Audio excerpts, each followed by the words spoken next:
Ровно 100 дней, как Минприроды возглавляет Магомед Евлоев, а значит, считают в министерстве, пора подводить некоторые итоги работы. Экологическая безопасность Ингушетии – главная тема на пресс-конференции, и журналисты не упускают случая задать интересующие их вопросы. Первый из них касается реализации нацпроекта в республике, в частности, касаемо ликвидации мусорных свалок и сохранности лесов. Какие работы ведутся в этом направлении и планы на следующие?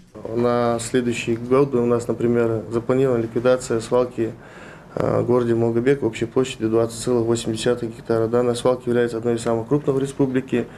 Наша заявка была одобрена. Ликвидация свалки намечена на 2021-2022 года. Общая сумма ликвидации свалки 1 миллиард 319 миллионов.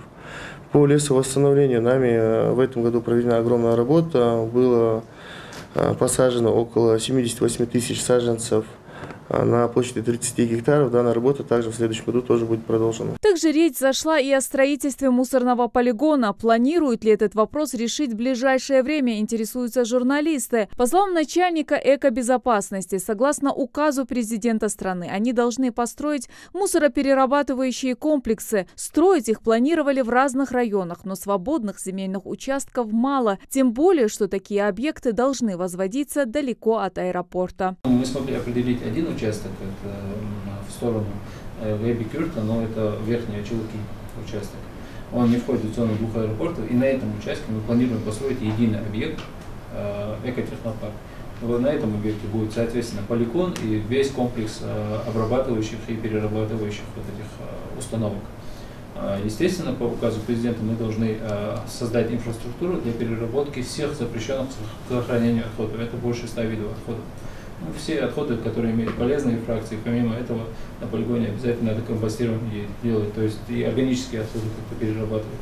Как утилизируют опасные бытовые отходы – следующий вопрос. В Магасе ежедневно можно наблюдать за тем, как их чаще выбрасывают в общую урну. Будет ли регулироваться этот вопрос министерством? Как отмечают специалисты Минприроды, в столице есть отдельные контейнеры, куда складывают такие отходы. На сегодняшний день все это сделано для того, чтобы организовать и экологическое просвещение, и сформировать экологическую культуру населения, в том числе и по этим ртутным лампам. То есть, чтобы их не выбрасывали куда-то на свалки, а уже конкретно туда сбрасывали.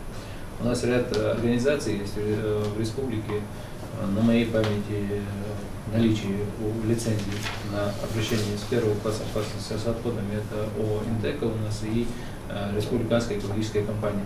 Конечно, не обошли стороной и проблему с мусором в республике. Многие жалуются, что региональный оператор не справляется со своими обязанностями и не вывозит мусор в установленный срок. Журналисты интересуются, кто контролирует рекоператора. Дело в том, что у нас на территории нашего субъекта действует с 2018 года, если я не ошибаюсь, единый региональный оператор ООО «Экосистема». Может, я ошибаюсь, но с моей точки зрения он с поставленной задачей не справляется. В этой части еще бытность предыдущего исполняющего обязанности министра был издан соответствующий приказ о расторжении и ведут судебную тяжбу в арбитражном суде субъекта, нашего субъекта. Предполагается создание 3 региональных операторов, 3 зоны мы хотим сделать, потому что один не справляется. Спрашивают и об экоактивистах, которые участвуют в различных субботниках и мероприятиях. Будут ли им оказывать какую-нибудь материальную помощь? И наши помощники первые, которые по первому нашему зову всегда с удовольствием присоединяются. Когда у них какие-то трудности, мы понимаем, что все наши экоактивисты – это молодые ребята, в основном студенты, которые нигде не работают.